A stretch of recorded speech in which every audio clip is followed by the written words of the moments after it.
Welcome everybody to our teaching of pronunciation webinar. Today is August 27th, 2021. So we're going to be doing a presentation on examining the use of technology in developing prosody. And we're going to be talking a little bit about what you can do in your classes to help your students learn about prosody. And how are we going to do this? It's going to be Carla. Carla Liu is going to talk about that and show us a few things that might be useful in our classes. In the meanwhile, participants, how about you go and click on the chat and introduce yourselves. So don't be shy. Click chat, type your name and where you are, and a little bit of something about us so that we feel like we are in Togetherland. So here I am. I'm in Sunnyvale, California. Where is everybody else?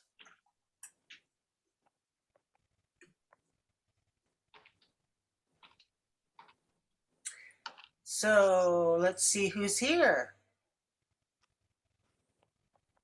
Don't be shy. You know you're teachers. You like to talk, and teachers of pronunciation. Oh, goody, goody, goody. Of course, we've got Carla. And my right-hand man, my assistant in the top coordinator position, Randy Reitmeyer. Hello, Amber in Los Angeles. Hello, Sharon, zooming from LA County. And how do we say MGP? How do we pronounce that, Ms. Espinosa? I'm Guadalupe. It's an abbreviation. It's so long. Guadalupe. Oh, so is MGPE a abbreviation for Guadalupe? Yes, because I often get confused by Maria, but I go by Guadalupe, my middle name. Oh, okay. So the M stands for Maria and Guadalupe? Yes. Okay, Maria Guadalupe. Nice to know that. I like to, every day for me, I consider every day a learning day. So that's something, that's just one of the things I've learned today. And okay. Christy from Oceanside, North San Diego. Welcome. And some other people, are you typing into the box? Type your name and where you are and maybe say hello to us. It's fine if you do so because we are a nice, cozy group. And because we are teachers of pronunciation, we like to talk. And I see some other faces that are about to put their names up here. For example, I see Nat. Hi there. Hello. Hi, everyone. Hi. You can type in the chat if you'd like to tell us where you're coming in from.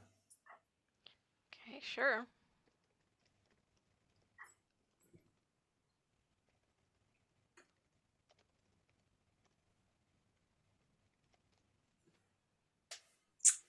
And that's from New Brunswick, Canada. A little bit higher than where I am in California. Maybe a little cooler than where we are here. What's the temperature in New Brunswick?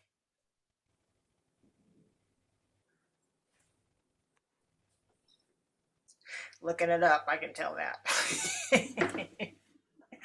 Meanwhile, we've got Seth from Palo Alto. That's near me.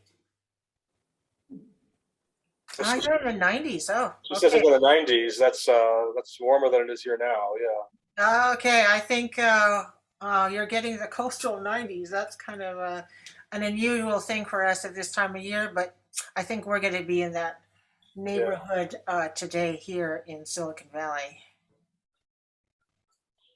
I think the coast is much more comfortable. I'll put it that way. Well, the coast is kind of comfortable if you have a little ocean breeze, maybe. Yeah. Yep.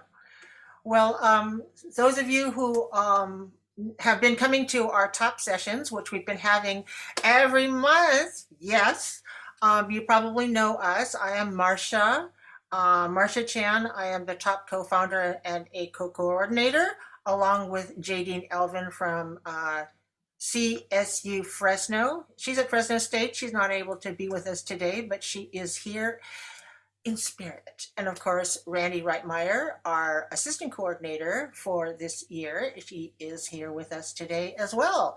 Some of you are members of CATESOL, which is wonderful, and so you know about our benefits for being a CATESOL member. Some of you are not yet members, but you may consider why you should be a member, because we're a really vibrant community and we have a lot that we can share with each other.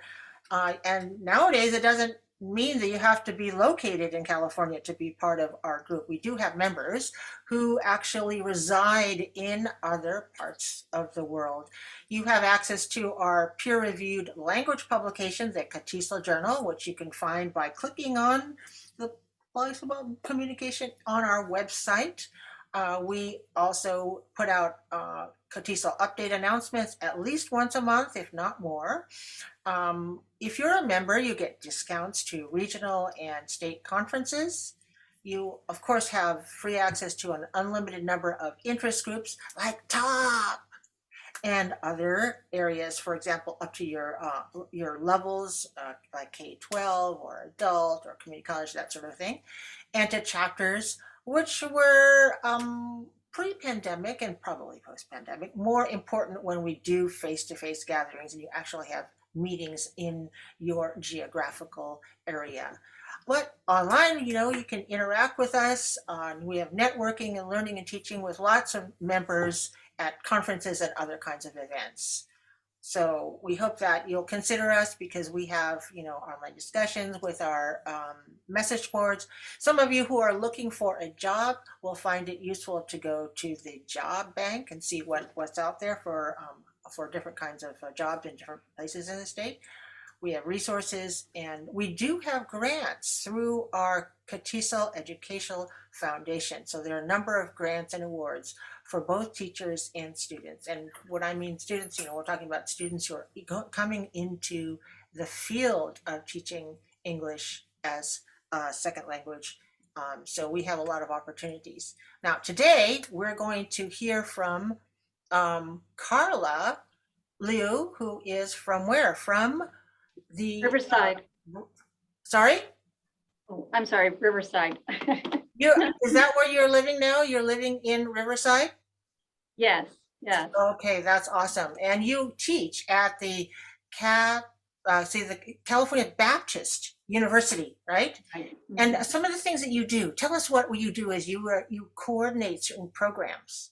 Yeah, well, when I started here at CBU about 15 years ago, I was the director of an intensive English program, and I did that for about 6 years. Now I'm on the other side, after teaching, you know, ESL for over 20 years. I'm now on the other side training teachers. And so my colleague and I are building a TESOL program, and we currently have a TESOL certificate, a minor, and we are working on a master's in TESOL as well. That is great. And tell us something about the award that you and your co-author won recently from CATESOL. So, Yeah. no, we do have awards. Yeah. Here we have an award winner. Yeah, that was a really exciting process. I got my doctorate at Alliant International University and noticed at one of the CATESOL conferences that there was an opportunity to submit a journal article for, you know, to share research. And so my colleague and I, we put Renee Benton, we wrote an article about, which was actually related to my dissertation. She was a participant as a classroom teacher. And so together we put this article together, and we won the award, and we were able to be at the conference. I believe it was a couple of falls ago where we were presented with that. And then only just recently in the spring, we were able to get that into the CATESOL Journal. Right, good. Okay, so thank you for your good work. And today you're going to give us some tidbits from your research and maybe some practical application. Yes. Why don't you just go ahead with it? Would you like to put on your Yeah, I'll share my screen. Want to share your screen? Okay. Yeah, and I'll go ahead and put my share my PowerPoint in there. Are you able to see? Okay, whoops. All right. Okay, it says that you started sharing screen and now we see it. All right, that's great. Okay, you know what? I'm gonna stop share and I want to put this because I don't want my head turning sideways. So I'm gonna share, I want to share this screen that we're on here and bring that up. Okay, can you see that now? Yes. Okay, great. All right, so to play it safe, I think I was going to put this in slideshow, but I noticed that some of my recordings were kind of going a bit batty through that. So I'm going to go ahead and I'm going to start it in slideshow, but then I'm going to pop out of that just because the recordings don't seem to work quite as well. So Okay. I'll go ahead and try that. Here we go. All right, so this, I entitled this presentation, Examining the Use of Technology in Developing Prosody. And basically what I want to do here is not go over, I'm going to introduce the research, but I really don't want that to be the focus because really I'm not a researcher at heart, I'm a practitioner. And when I had to design a research project for my dissertation, I really wanted to focus on something that would have practical use for ESL instructors, so it would have purpose. And this is where Renee was a big help in working with me on this. So let me just briefly talk about the research project itself, just to kind of give you a context before we focus on some of the techniques that I used. So basically this was the methodology of this research was mixed method approach, which just means that I used qualitative and quantitative measures for this. But what I did was it's really a pilot study because we have a rather small intensive English program here. And so I worked with, Renee was teaching a presentation course. And so I used her students from that course and she just had 8 students. And so, so it was a small group, but it gave me a chance to really kind of test this out. I did a pre-test in the beginning, just had them do an impromptu speech. And then I did 14 weeks, well, actually it was more like 12 weeks of, giving them some instruction and practice with the technology tools. And I also focused on a noticing and reformulation technique as well, which I'm not going to go into with this presentation. I'm really going to focus on the technology itself. And then afterwards, we did a post-test, and it was exactly the same thing, another impromptu speech, and recorded it. And those were then given to readers or raters who were non-experts, and they were jumbled up, so they had no idea who said what. And I mixed that up with another comparison group. And I purposely chose non-expert raters because our intensive English program students will transition into undergraduate programs with professors who aren't used to international students. And so I wanted to get their take on whether or not they noticed any difference after the treatment. What I tried to do when I put this research together was to try to triangulate in the sense that try to get data from a number of different sources so that there could be some comparison and greater validity with that. So Renee, when she was teaching her presentation class, I told her, don't teach anything about pronunciation. That's going to be my job, but focus on the presentation skills and give me any kind of feedback. I gave her a rating chart, and then she would rate that according to the prosody. And then after the whole pre-test and post-test, I did a student questionnaire, and they just kind of responded to some multiple choice questions. And then after that, I brought the students together and asked them some questions so they could then give more information about their responses to the questionnaire. So that was the basic methodology for the research itself, just to give you an idea of that. And at the end of this presentation, I will share some of the results, some of the responses of the students that were kind of interesting from their own experience. So like I said, what I really want to do in this presentation is just focus on the technology that was used, because that was really where my interest was. When I was teaching in the IEP, I was the administrator, but I was also an instructor. And I really enjoyed working with the pronunciation classes. But at the time in our lab, I had bought, our program had a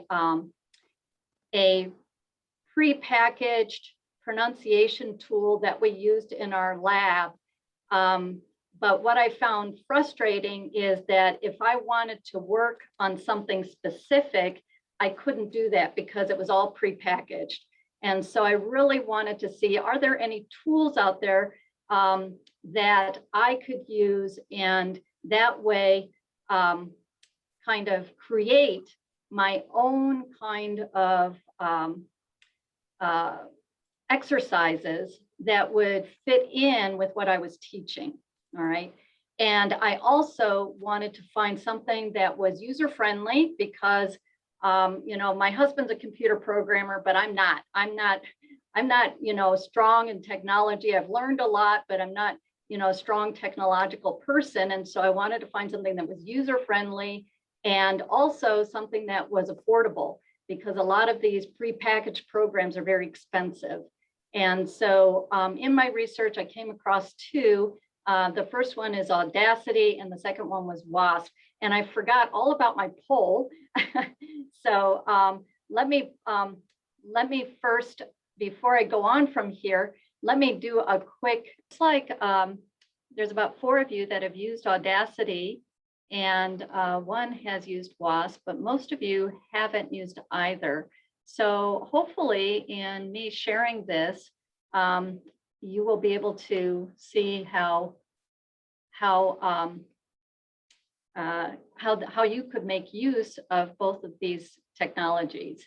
So, okay, thank you so much for doing that. Let me go ahead and go back to my slide share here. And I guess I'll just go ahead and leave it on this view. So let me talk briefly about why I chose these two. Of course, I mentioned both are free, easy to download online, and they're pretty user-friendly. You kind of have to play around with them, get to used to them, but you can also find some instructions and tips online about how to use them. Now, Audacity was really developed for like syncing music and things like that, but more and more pronunciation instructors are discovering Audacity, and as we saw, some of you have already used this as a tool for pronunciation practice.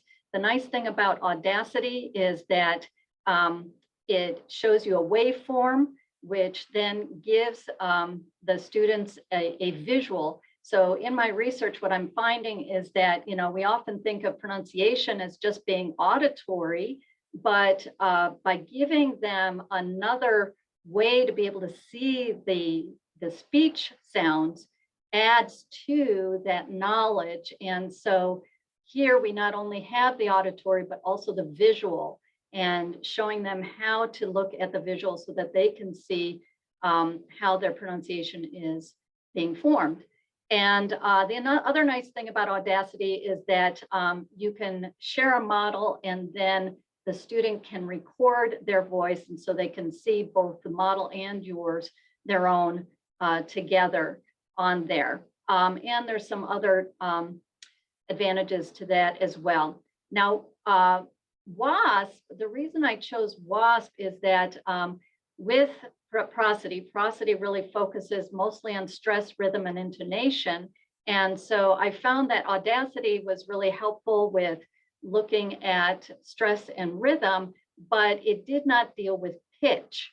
And so I found this other technology that focuses on pitch scales.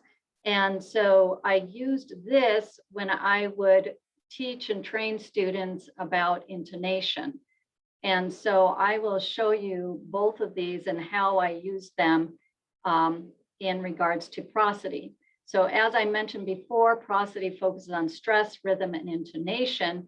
And what I did with the students was I kind of broke up the session, so the 14 weeks, so that we spent, and actually, again, it was like 12 weeks. So we spent about 4 weeks on stress, 4 on rhythm, and then 4 on intonation. And with that, I would present to them information about how stress is used in English. And then I would give them practice on Audacity, and they would send their recordings to me. I would be able to give them feedback, and then they were able to make any adjustments to their own speech. All right, and did the same with each one of these. Okay, and basically I came up with a general schedule. So this is just a portion of it where I focused on different aspects, and they'd have a chance to practice with the tool.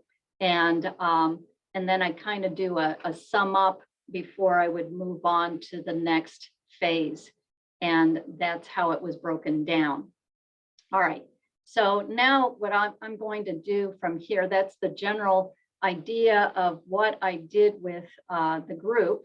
Let me go to how I use the two tools.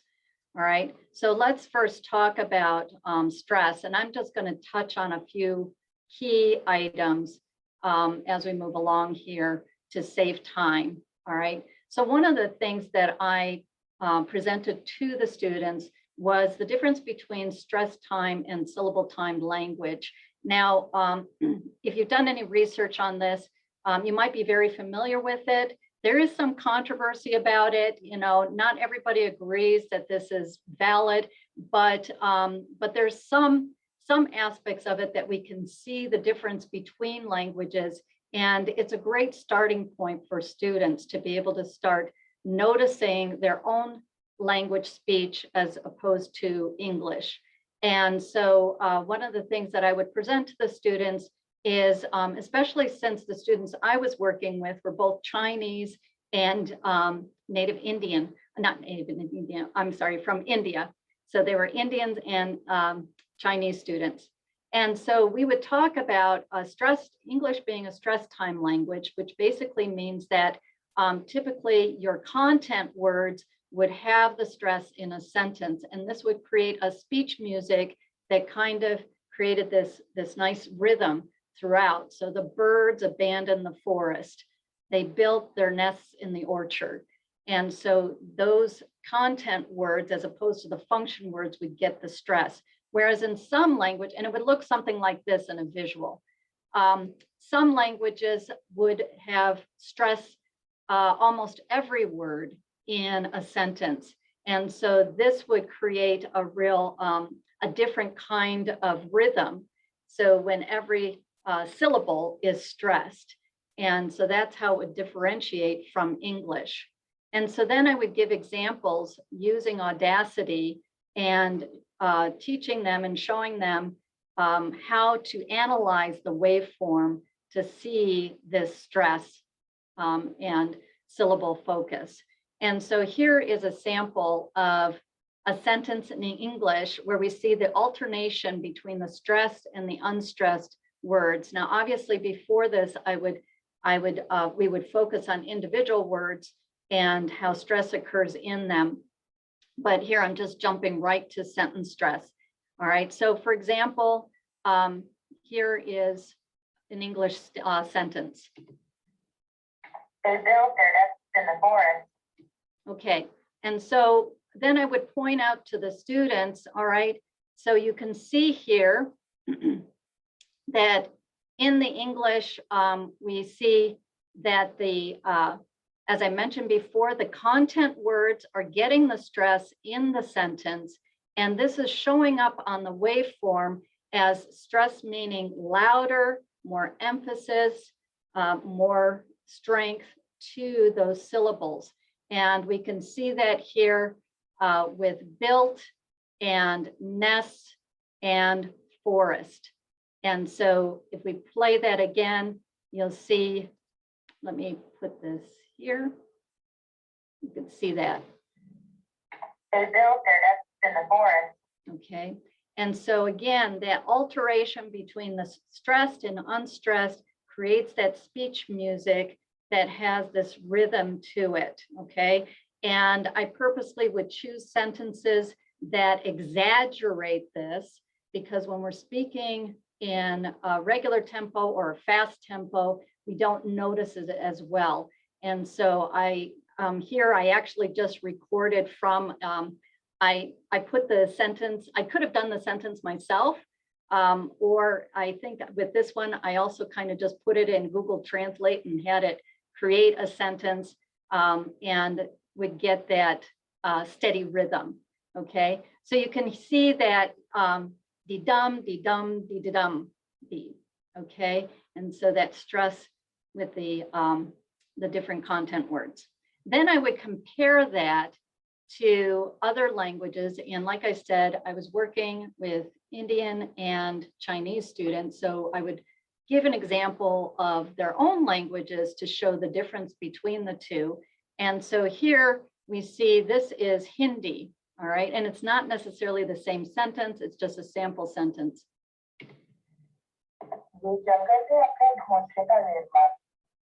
Okay, so we notice here that you can hear some pitch changes in her speech, but essentially the stress is almost the same throughout, okay? And so it sounds very monotone. And so we don't have a great difference between that stress and unstressed that we hear in English, but it's more monotone, all right? So that is a sample with the Hindi. Now with the Chinese, it's a little bit different. But again, Chinese is considered a syllable time language. And so let's look at a sample here.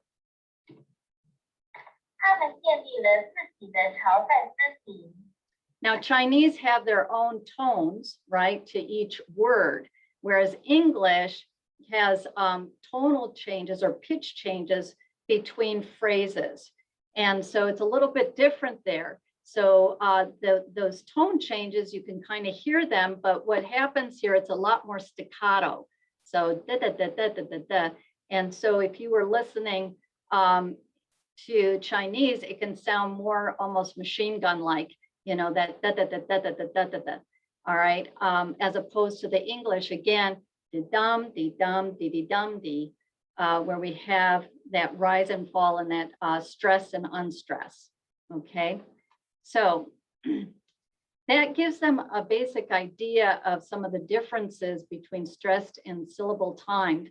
And with this, then we would practice with some of these, with words and with phrases in order to identify those stressed and unstressed. And I'll give an example of that a little bit later.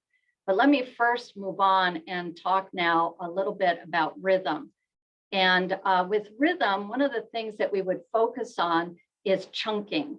So identifying thought groups in English sentences that would be at natural breaks. So these would be slight pauses between phrases in a sentence.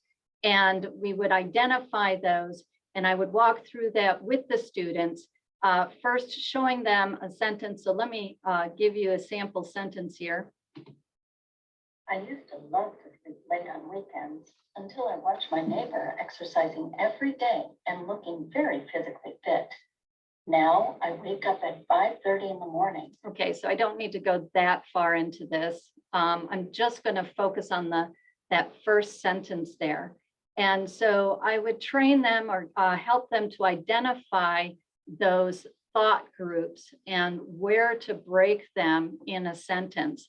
And so, so after having a chance to listen to that, to this sentence, we see here that there is a pause right here. I used to love to sleep late on weekends, pause, until I watched my neighbor exercising every day, pause, and looking very physically fit. So let's hear that again with the sample, see if we've got those breaks in the right places. I used to love to sleep late on weekends until I watched my neighbor exercising every day and looking very physically fit. Okay, so we can see here now some students might even say there is a slight pause right here, and that's fine. One of the things I would talk about with the students is that it could vary. There's not a right or wrong here, but it should be at a natural break. And the more you pause, the more emphasis you're trying to give to certain phrases or just trying to slow down your speech. All right, the less we pause creates faster speech. And this is really important to note when preparing presentations, because when you're preparing a presentation, usually we get nervous and we have a tendency to speed up our speech, and then the audience misses important thoughts. So by teaching students where to pause and how often to pause, they can actually pace their presentation in a way that they can get their thoughts across more clearly to the audience. So let's take a look again here on our sample where those breaks might be. And I would have the students, now one thing you could have the students do if you were to put this in a slide like this one is to actually have them write in where those breaks would be. And so here is actually the break between weekends and until. Here is the break between day and this is the end of your sentence before carrying on. Let's see if we got that right. I used to love to sleep late on weekends until I watched my neighbor exercising every day and looking very physically fit. So we can see here, like I mentioned, students might even point out that there is a slight pause, very slight pause right there between neighbor and exercising.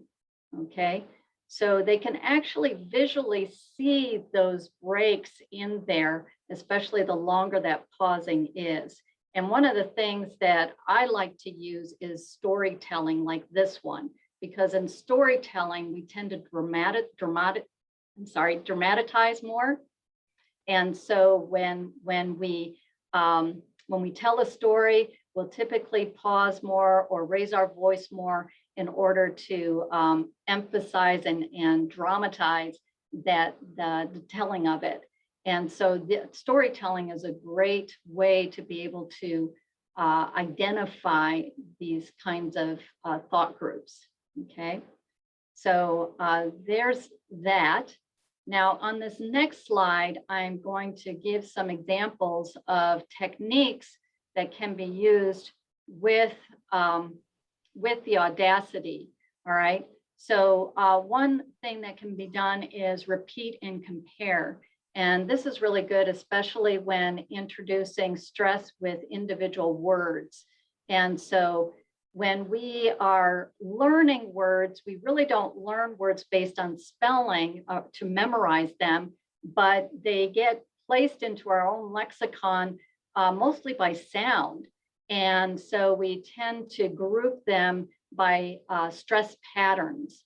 And so learning those stress patterns of words is really helpful and essential for language learners to be able to clearly express themselves and be understood. And so you can have students repeat after a model in order to do those comparisons. So here we have a sample of this with a repeat and compare. I don't know if you can hear that loud enough. Can you hear it okay? All right, let me try that again. I've got these all, so.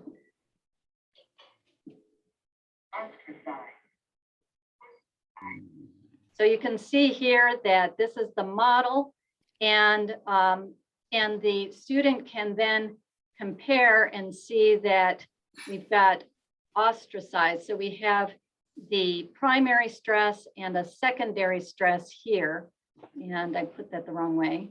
So the secondary stress is on the end here, and we can see that the student has basically gotten the same kind of stress and de-stressing the middle there. All right, so that's one way to be able to use this. Another is to do shadowing on with Audacity. And so if we had that same sentence that was used earlier,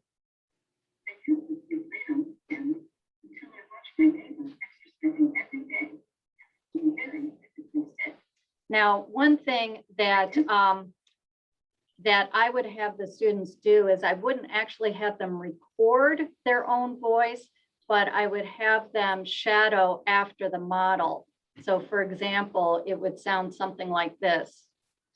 I used to love to sleep late on weekends until I watched my neighbor exercising every day and looking very physically fit. Okay, so the student, you can hear, hopefully you could hear that, is following after the reading of the model. And so that way it kind of guides them in the pausing and the tempo of the sentence, okay? And then finally, another thing that could be done with Audacity is students can record their own speech and then compare it to the model, and then they would reformulate their speech. So they would first read out maybe a sentence of their own, then compare that to a model, and then reformulate to analyze it to determine where the breaks, the thought groups are, where the stress is, and then say the sentence again and record that to see if there is any improvement in their sentence structure, their speech. Now, with this, again, it would be important to remind the students, it doesn't have to be exactly the same, but what you're trying to do is trying to copy that speech rhythm of the model, okay? Also, often what I would do is have the students record, and then they could submit it to me, and I could then analyze and give feedback, or conference with the student and give feedback, and then have them record again, making adjustments, and then comparing the two in order to see the adjustments that they've made. Okay, so that's a little bit about Audacity, and we'll save. I don't know, I haven't been watching the chat, but if anybody has any questions about Audacity, I guess I can stop briefly right now and just answer any questions. Well, let's say that the questions that are in the chat are not about Audacity, but there were some comments on the Indian intonation, because you didn't, talk about the difference in intonation. And so one of the questions in that has is, do you believe that Indian English speakers have kind of inverted stress, meaning that they go down on stress syllables instead of going up, like development, sort of like that? And then Randy also chimed in about being familiar with that type of an inversion of intonation. Right. That's a really good point. I actually haven't specifically studied Indian stress patterns specifically. I would say that there might be some truth to that, but that wasn't my main focus in this research. Okay, So, well, then you don't need to go into any, you don't need to go on to that tangent. It was just one of the things but the comments about Audacity, I don't see any there. Okay, great. Well, then I'll move on, because now I want to talk a little bit about WASP. And like I said, this was a tool that I used with pitch and intonation. And so this I found a little bit more helpful in trying to teach intonation to students. Now, intonation is a really difficult concept to teach, because intonation, as we know, is really based upon the intent of the speaker. And so it can vary from sentence to sentence, depending on what the speaker wants to emphasize or get across, or what kind of emotion that is put into it. However, there are some general rules that we can impart to the students to at least help them kind of gain some kind of intonation patterning, especially with intonational paragraphing, that can be very helpful with presentations.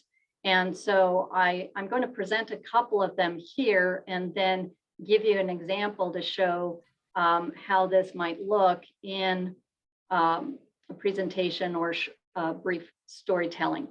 So the first thing that I would introduce to students is this idea of rising and falling in pitch.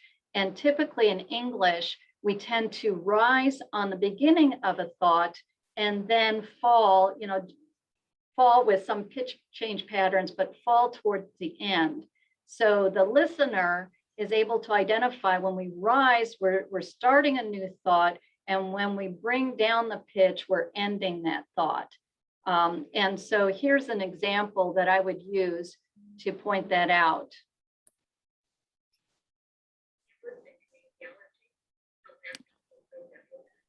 Can you hear that at all? No? No, not really. Okay. Okay, did you, when you're doing, and when you clicked on your share screen, could you make sure that the, you have checked the little box kind of on the bottom left that says share sound from computer? On the left. Share sound. Okay, let's try that again. He worked in kinesiology and helped athletes improve their movement. Can you hear that? Yes, that makes a huge difference. Okay, good. Were you able to hear the other ones? No? Okay, well, thank you for telling me that.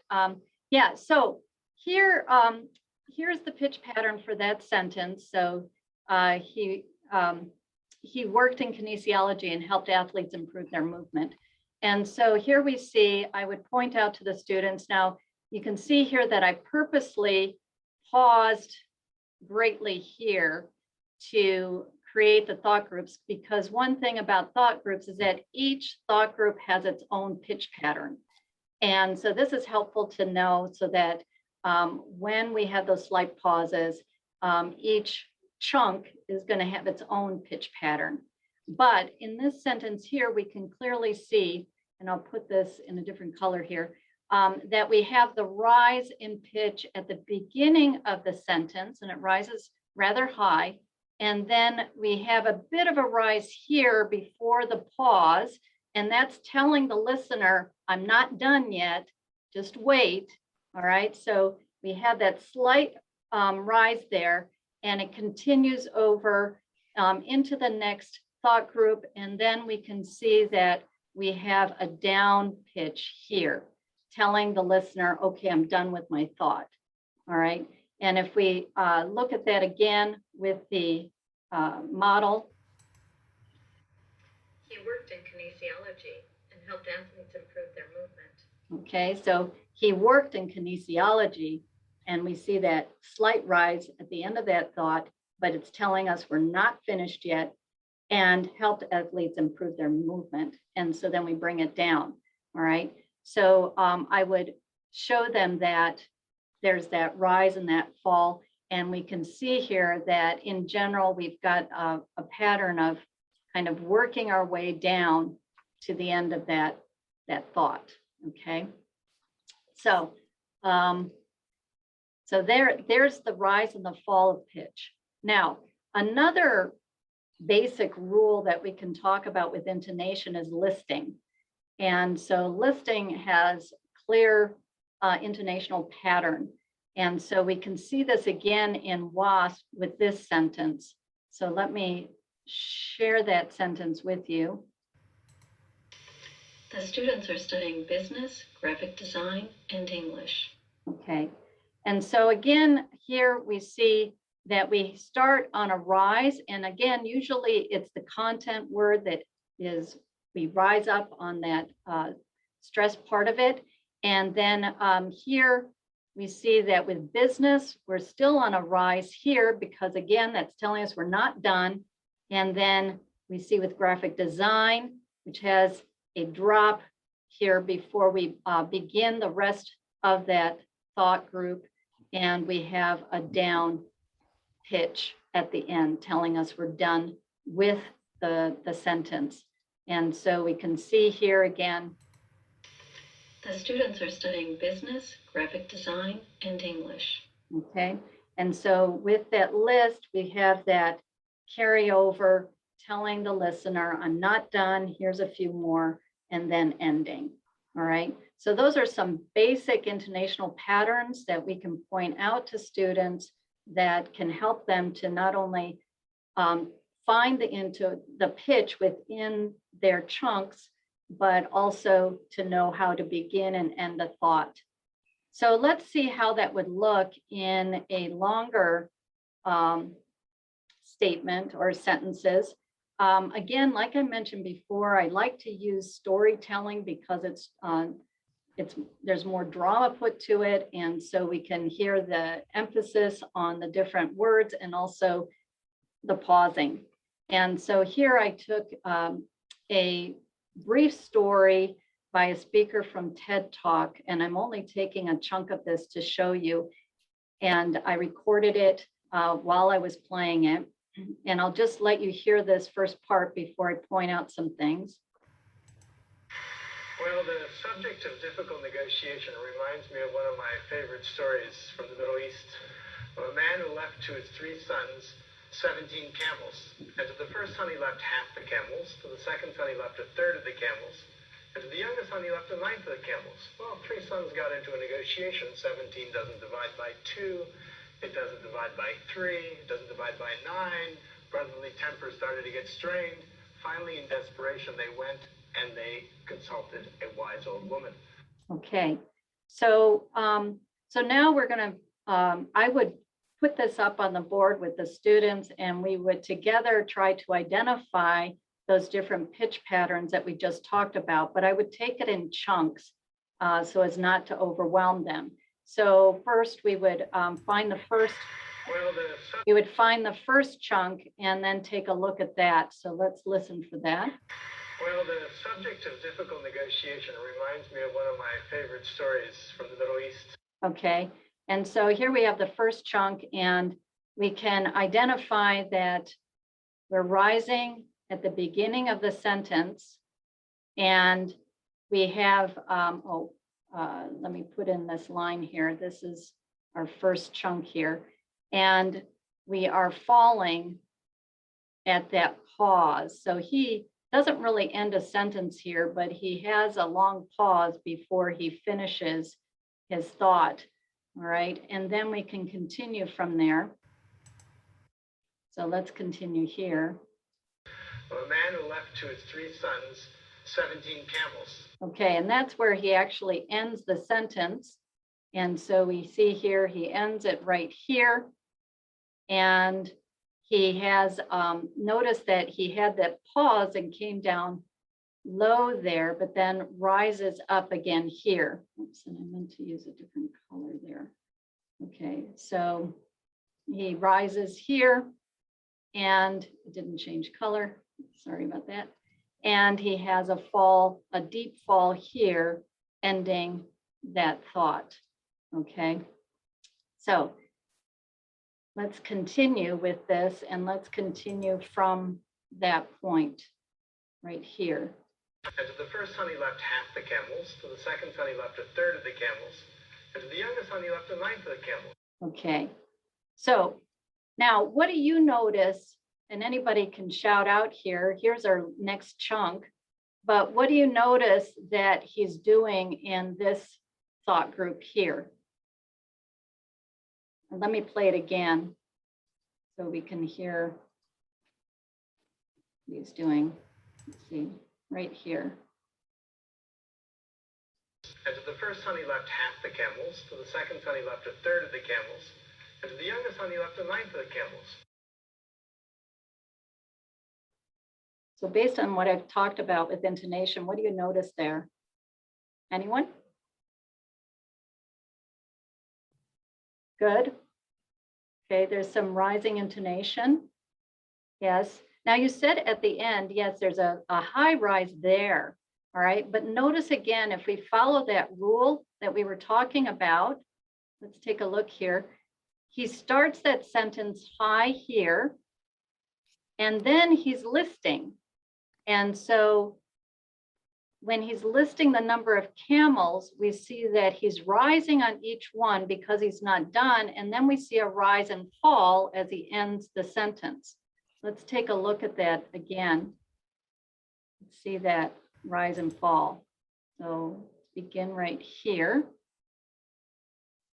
And to the first son he left half the camels, to the second son he left a third of the camels, and to the youngest son he left a ninth of the camels. Okay, so half the camels, a third of the camels, and a ninth of the camels. All right, so we have a rise, fall, rise, fall, rise, fall. All right, but he's not dipping real low until he gets to the end of that thought. Now let's take a look at this last chunk here. Well, 3 sons got into a negotiation. 17 doesn't divide by 2. It doesn't divide by 3. It doesn't divide by 9. Brotherly temper started to get strained. Finally, in desperation, they went and they consulted a wise old woman. Okay, so how does he begin that sentence?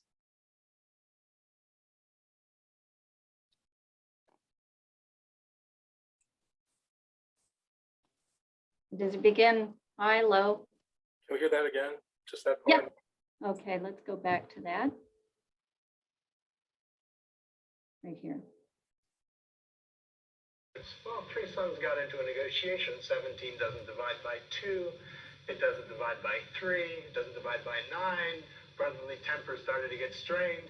Finally, in desperation, they went and they consulted a wise old woman. Okay, so can you see the pattern again there? Okay. Anybody want to analyze the pattern on this thought group? Let me play it one more time. Right there.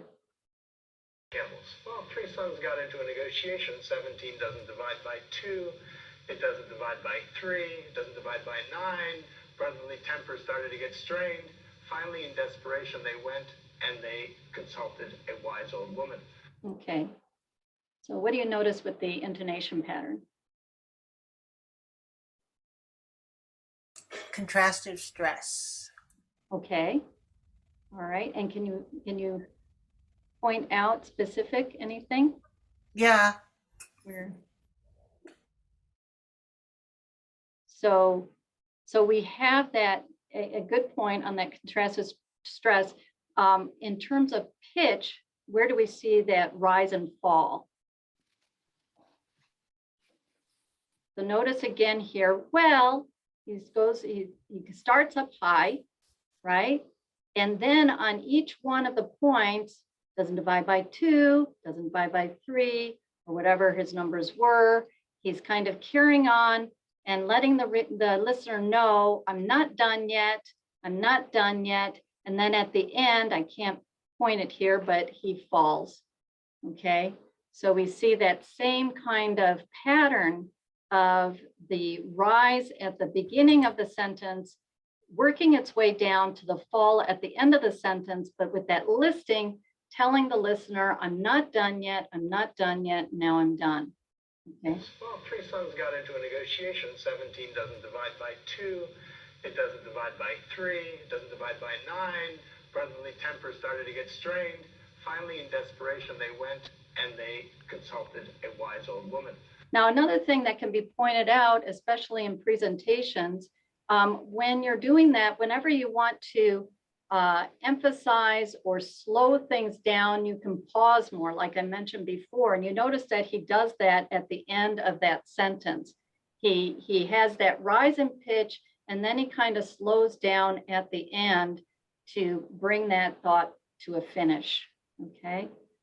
So this is how I would analyze and work with the students to help them to see and hear those intonation changes, those pitch changes, and how that can be used in presentations.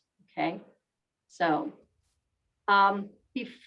so that's basically it as far as giving some examples and showing you a little bit about Audacity and how to analyze those portions with students. Any questions at this point? I have a question. Mhm.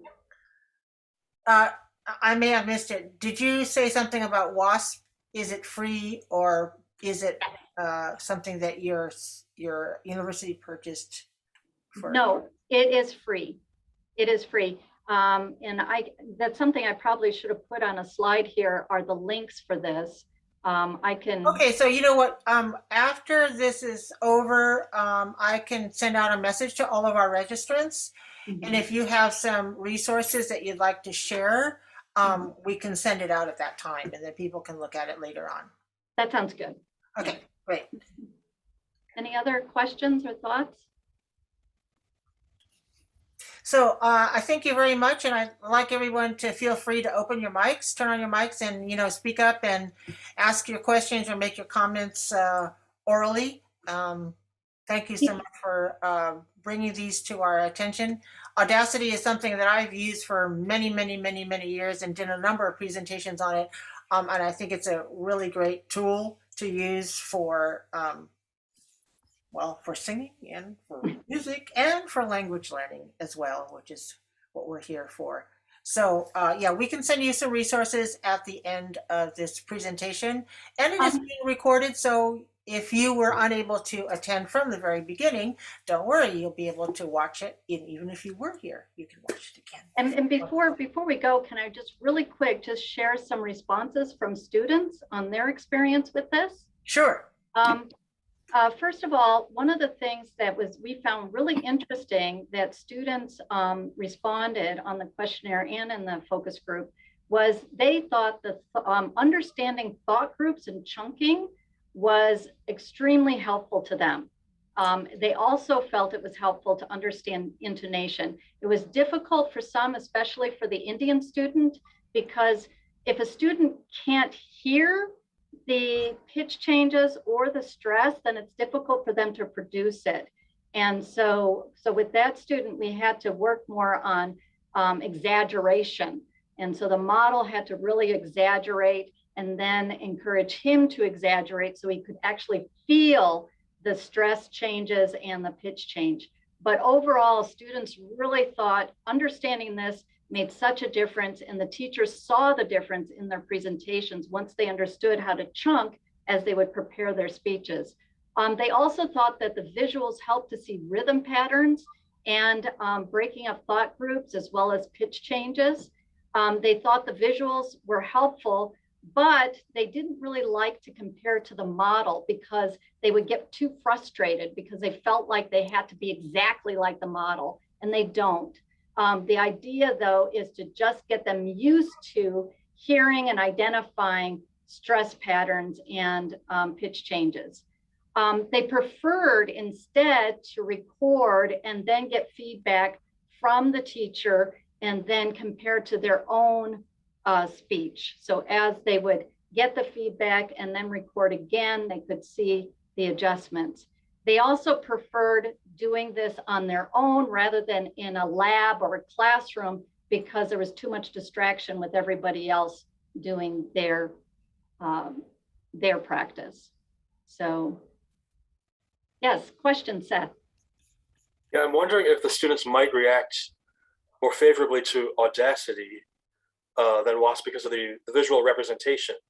I'm thinking from a student standpoint, that might be clearer, telling what they have to do and when. The WASP rendition reminds me of when we used VisiPitch. That's a much earlier generation of technology, but I think the students kind of didn't really know what was being represented. I mean, the longer vertical lines and yes. I would agree. Yeah, I would agree with that, Seth, because even though I went through that with them, it was more challenging than the Audacity. So, but at least it gave them an idea of, or an understanding of pitch change. So, but you're right, it was more challenging. So one of the questions that came up with was Carolyn asked us which one is easier to use, and I think that Seth, you hit the hammer on the head, because when you look at Audacity and you can see waveforms, the sort of the bulkiness of you know, where the pitch changes, sorry, not the pitch changes, the stress changes are helpful. Whereas pitch is really difficult to visualize as well as to hear. I don't know if any of you were at the state conference last year in 2020. I gave a presentation on how to use Audacity for a number of different purposes. And I am, well, it's in the queue for me to do something with a recording on that so that I can put it up there and allow the rest of the world to take a look at it. So that might be something that could be useful depending on what level of student you're working on. But that would probably be a little bit easier, but it doesn't show intonation, which apparently the program WASP does. So they do different things, as Carla pointed out at the very beginning of this program. And mind you too, this was a pilot study, and obviously more research would have to be done on this, but at least it gave us an idea of how we could use these two tools and which was more helpful, and just get a sense of the needs of the students and what they felt they were able to gain from it. And Renee, after I did this study with her, continued to use these methods for about 6 semesters beyond, and found favorable responses from students. And again, one of the major areas they felt most helpful was just understanding thought groups and pitch patterns for presentations. Carla? Yes. Do you think there's any value? I thought it was really interesting, the feedback that they get discouraged, perhaps comparing themselves to a native speaker. It creates kind of an unrealistic or too hard to achieve goal. Sometimes I show TED Talks of people with using the people who have a common L1, but they're using and they're speaking in English and they're using the prosody really well, you know, good enough so that they're completely understandable and, you know, interesting to listen to, etc.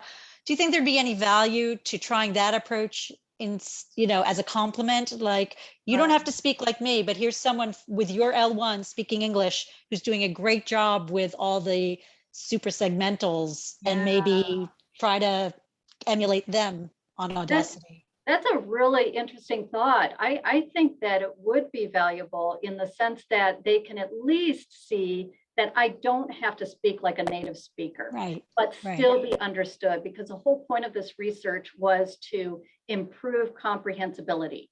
You know, you don't have to be a native, you know, you don't have to achieve native speech, but you do want to be comprehensible. And if you can at least focus on the prosody, then that will help for your speech to be understandable to a native speaker or more clear.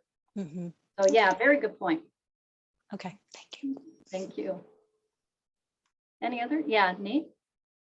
Yeah, I was just, I wanted just to add something here. So I feel like pitch is difficult because a lot of students don't know how to use it. They just don't have control over it. And so based on my experience, again, it's just me, what we did was adding vocal exercises to that. So we distinguish very clearly. Here, you guys are raising your volume, and here you're raising the pitch. And to do that, like I tried, you know, vocal coaches, and they go like, they do things like, go, go, go, go, go, go. Like this is a vocal exercise done for singers originally, but it's used for kind of strengthening the control of the muscles and trying to switch seamlessly between different levels of pitch. And once that is in place, it's not a problem. I assure you, even with Indian speakers, they do great based on my experience. I only taught. Okay. All right. Well, that's it. Thank you so much, Carla, for bringing to our attention how you can use these two tools, Audacity and WASP, to help our students understand prosody there's a lot of teaching that goes along with it, just as you showed us in your final slide, the different things that students learned from doing all of this process. And I think that a lot of us who've been teaching pronunciation have probably added this to our toolbox. And Princeton University, she's one that in one of my circles of pronunciation and suprasegmentals and prosody worldwide, I've asked her to come over to CATESOL to give us her take on doing some suprasegmental lesson planning. So she's from Princeton. Her name is Allison McGregor. Please note that instead of the third Friday, it is the fourth Friday. That's not hard, but this is new, and it's going to be at 1 o'clock time. Okay, so instead of our usual 11 a.m. Pacific time, it's going to be after lunch. So it'll be 1 o'clock. So I will be putting out more information on that. This is already available on the website, so you can go ahead and click on it and get enrolled. If you do so, be sure that you do the thing that says download it into your calendar, or maybe there's a way that you like to filter your mail so all the important stuff with your Zoom links go in a safe place.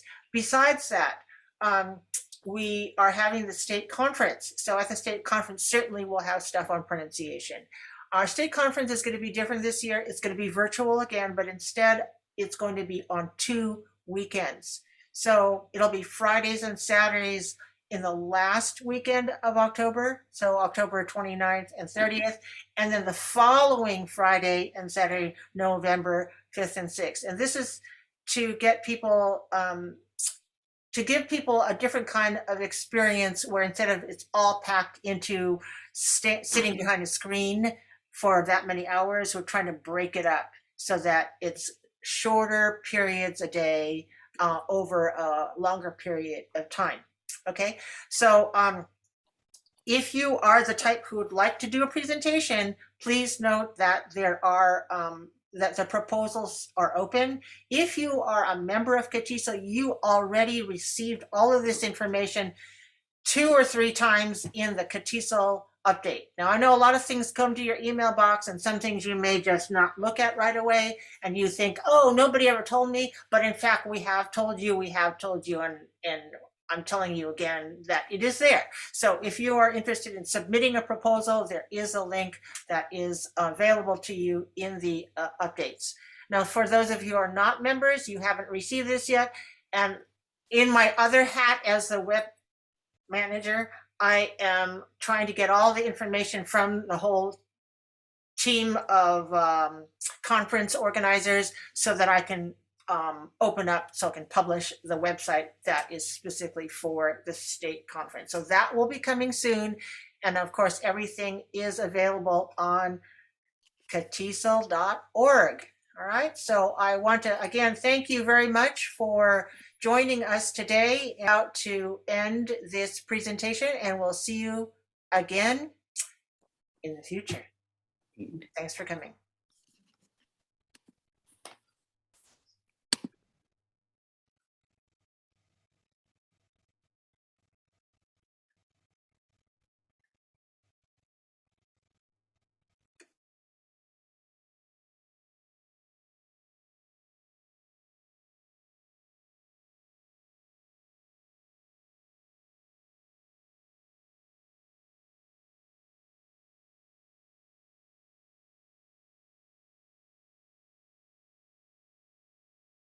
Should continue to do so, and it's good to know about the different kinds of tools that are available. So thank you very much. As I mentioned earlier, I'll be happy to send out post-event some of the things that Carla is willing to share with us through our through email. And it won't be right away because I have to process the video and all that other stuff. I'd also like to call your attention to this, and catesol.org, that's our mom, that's our mother, that's the place where you can find most of the information. Thank you so much. I think like about 10 students from start to finish, meaning like the full circle, one whole year of X introduction. But I really feel by avoiding pitch, we're just doing a disservice, because Audacity, its volume, it has nothing to do with pitch. And then they, especially, again, I have a Russian language background, have Russian language background. So for me, if you show that to me, I would just use volume all the time, because I don't use pitch in my first language. And yeah, I think it's more difficult for sure. And at first they have no idea what you're talking about, but it's so critical that we teach them how to use their voice to show pitch changes. That is an excellent point, and I was going to bring that up. That was the issue that our Indian student had. He kept hitting it harder, but it was still monotone, and that was something that we talked about with him and worked with him. Is you're right, it's a vocal shift, and so working on da da da da da da da to hear student. We have that rise and fall. It's not student. We're not putting emphasis there. And I think that's excellent. And you could probably use some of those vocal changes with WASP just to see that rise and fall, and maybe that would be an easier way to use WASP instead of, like Seth said, seeing all those jags in the sentence could get them lost, but just letting them see the rise and fall in da da da da da da da. Or even just one vowel, like oh. So what do? We go up, down, or down, up, down again. And then we go oh. So that way we go the other way around. So at least they start to realize, okay, I can go in two directions. How does it feel when I do either one? So excellent point. Yeah, I would agree. Any other questions or thoughts? Well, this was wonderful. I really appreciate this. I had one, we have until 12:15, right, Marsha? Yes. I just had one last quick question I wanted to throw out there. As I mentioned, we're working on a master's in TESOL, and one of the classes we would like to have is teaching second language pronunciation, or teaching pronunciation to second language learners. And if you were to take a master's course in TESOL, what would you like to be seeing within a course like that? Or should it really focus on speaking and listening? Any thoughts?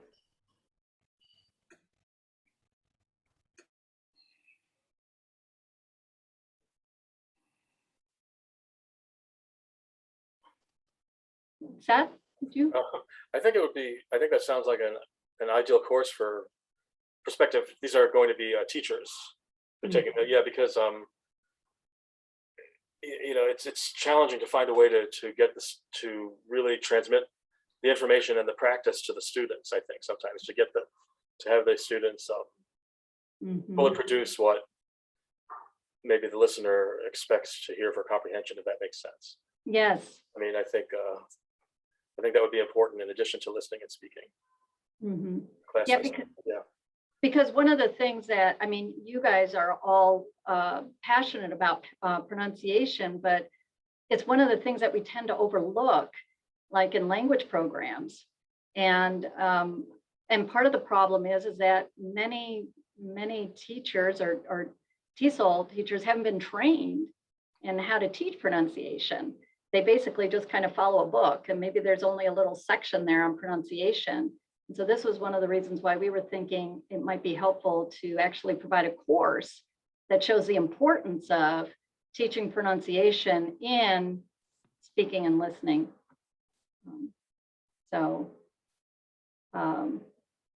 Anyways, any other thoughts?